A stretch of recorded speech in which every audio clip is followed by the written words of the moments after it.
investment in business. We've heard earlier today that a number of businesses are established and funds are advanced by the owners of the business, the directors, the shareholders, the stakeholders. And Richard made a comment earlier during the panel discussion is that, we must ensure that and must advise our clients that if they're putting money in, they must secure their interests. Well, we've actually had a case which touches on that occurred over in WA recently, back in August, which was a case called the Posenbon case. Now, I'd like to take you through this case because this, up until now, there hasn't actually been a case that actually hits the mums and dads. And this case actually relates to an investment by a self-managed super fund.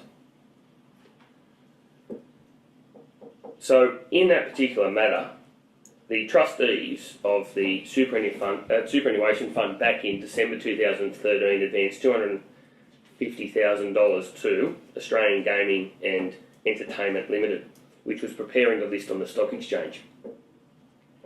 Loan agreement was signed. Security was granted in the form of a personal property security interest over all of AGL's assets, and the money was handed over. So up until then, they did everything that they needed to do to gain a security interest. But at the time the transaction took place, the Posenbon family didn't actually register their security interest on the PPSR. We roll forward to early May 2014. It was announced that AGL wasn't going to list. So all of a sudden, the trustees of the Posenbon family superannuation fund, they registered their interest. End of May, company was placed into external administration. So, what was held in this particular matter was that the Posenbons did actually have a security interest. They got the documentation which afforded them security, and they registered their interest. However, that registration was deemed invalid because whilst the security interest was perfected by virtue of registration, it wasn't registered within the time frame prescribed by the legislation, i.e. the 20 business days. So in this instance, unfortunately the superannuation fund was simply rendered an unsecured creditor of the company.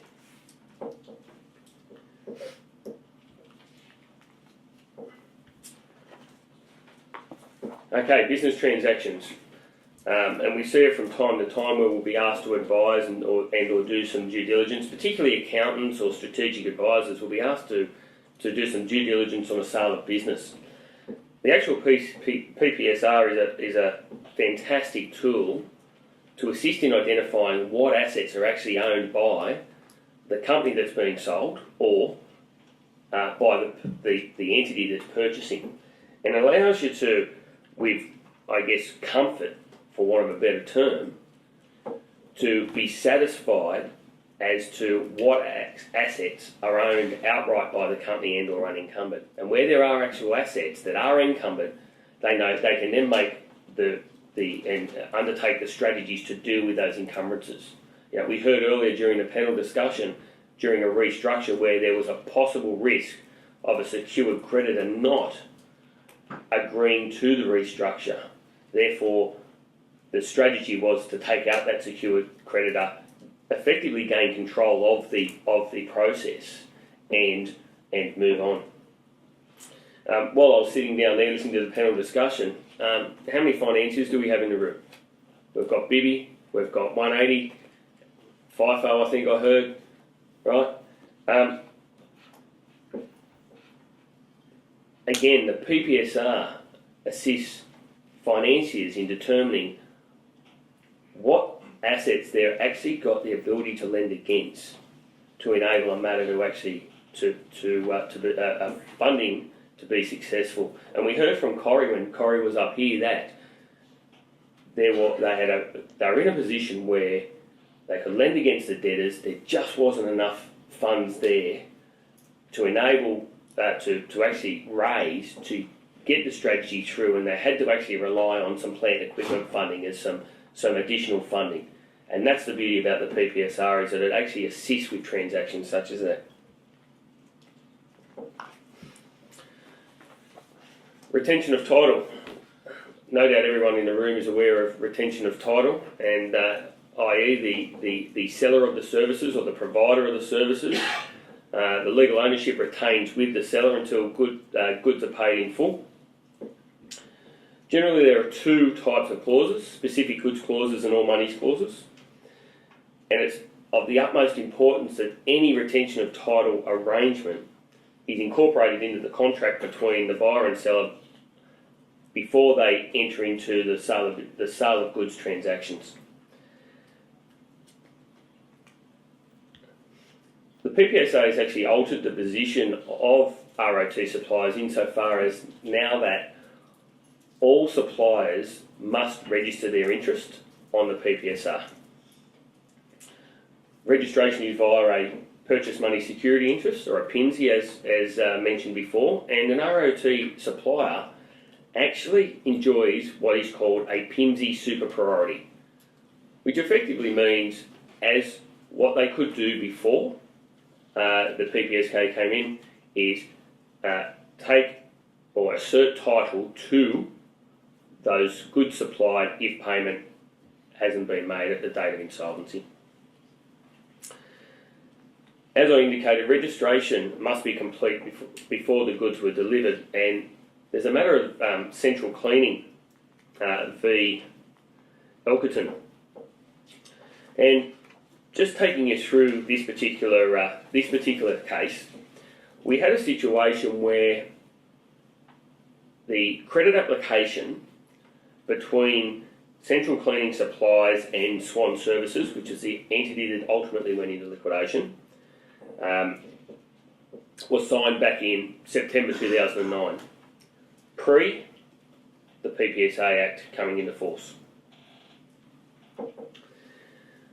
Amongst other things, it provided for 30-day credit terms. It included a statement that said the supply of goods was governed by Central Cleaning's standard terms and conditions. So from this date forward, Central Cleaning supplied Swan with cleaning products and the like. And it's important to note at the bottom of each invoice that went out, there was a retention of title condition of sale, which effectively stated that the goods, the subject of those invoices, remain the property of Central Cleaning until the purchase price had been paid in full by Swan. So, specific goods clause, fairly standard operation. So, goods were supplied during November 2012 and May 2013. So, during that period, we need to understand the process for which the supply had in fact occurred to understand the outcome of the judge's decision. Now, during that period, as had what occurred before, was that Swan would order goods by issuing a purchase order. On that purchase order, it set out the delivery address, the goods required, including product codes, descriptions, quantities, prices, so on and so forth, the identity of Swan's personnel, who were actually placing the purchase order, the date of the purchase order and the purchase order number. So it's a fairly sophisticated business in the case of Swan for want of managing their purchasing of goods. Central Cleaning would deliver the goods within 4 weeks after receiving the purchase order. Then after the goods were in fact delivered, the invoice was issued. So, off to court in respect to the assertion by Central Cleaning that it holds a right to under its retention of title claim to the stock that was on hand at the date of appointment of the insolvency practitioner. So it was held that the credit application did not actually include a term in which title of the goods which gave rise to a retention of title in the actual goods that were there. So Central Cleaning, in respect to their credit application, could not actually rely on the transitional provisions, that 2-year period that I'd mentioned earlier, in respect of their claim.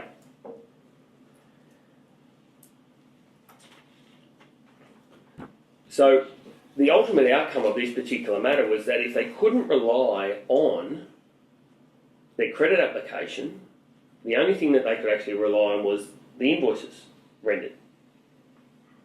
Okay? And what was held by the court in that regard is that the invoices rendered, each and every invoice, gave rise to an individual and separate security interest. Therefore, if they wanted to assert title, assert a security interest, they would in fact have to have registered each and every invoice that they'd issued on the PPSR. So what this means is that it gets back to the incorporation and registration. The incorporation of the terms and conditions before you supply and the registration of that on the PPSR to ensure that security interests for clients are protected. Construction contracts. As Matt indicated earlier, I have a bit of a specialisation in construction, and I'm going to throw a curveball at Sean only because Terry Rose asked me to. And Terry Rose actually did say to mention that they're not related. Okay. So with respect to construction, it impacts construction in the following key areas: temporary works and step-in rights. So the PPSA applies to contracts that involve leasing or the right to use or dispose of equipment. It's applicable to contracts that include the provision of temporary works. So for those who aren't quite familiar with temporary works, scaffolding, temporary power boards, shed hire, equipment hire, and specialist providers of stuff that don't actually form part of the construction work per se. So this stuff, this equipment, generally remains on site during the period of the construction, and then is removed at the end of the contract. Now, to properly protect the interest in that stuff, registration is required by contractors, subcontractors that are working on those building rights, and particularly when and if the principal or the head contractor is placed into a position of insolvency. Step-in rights is a little bit different. Step-in rights in a contract, the majority of construction contracts out there have a form of step-in rights, usually as a result of a default provision for one of insolvency. And what this does is it allows the principal or the head contractor to take the works over. Okay? And in taking the works over, they have a right to everything that is on site to finish the actual works, or to finish the contract. There is, in most contracts, a step-in right which doesn't relate to insolvency. It's just the decision of the party to take the works back over, and in those cases, they also have the ability to keep the stuff on site until the works are finished, but also recompense the party for, when it's not in the event of default, but actually recompense the party for the use of that equipment during that period. So it's important that when we've got clients that are engaged in this type of work, that they actually secure their interests in those goods which are actually on site. And an interesting conundrum came up a couple of weeks ago when I was sitting in an adjudicator's transitionary course, because Queensland is just going through a change to their Security of Payments Act legislation. And I was sitting there thinking about step-in rights, and I'm thinking, well, if I apply step-in rights to registration and timing of registration, at what point in time should I register? Because I may start a contract today, and in 12 months' time, the step-in right is actually invoked for want of insolvency or whatnot, and my equipment actually can remain on that site for another couple of months, or at least until the contract's completed, yeah? So the issue that we've got with that is, pursuant to the legislation and given the fact that you've got 20 business days to register, but also if you've got goods on site for longer than 90 days, it comes back to this PPS lease issue. And when does that PPS lease actually start? Sure? I think if I was in that situation, I would register initially, and then when there was a step in, I would register again. Yeah, and I tend to agree, because a lot of people don't sort of think about these things, but I actually, like you, Sean, I went, well, hang about. I've been on site for 12 months. My goods have been there. It constitutes a PPS lease because it's more than 90 days. I should have registered within 20 business days from when I actually got on site. Now, don't talk to me about starting works and entering into the actual contract documentation some months later, because that always happens, right? In the construction industry, very rarely do clients sign a contract and then start work. I've actually had contracts, and I've actually seen contracts issued some 12 months into the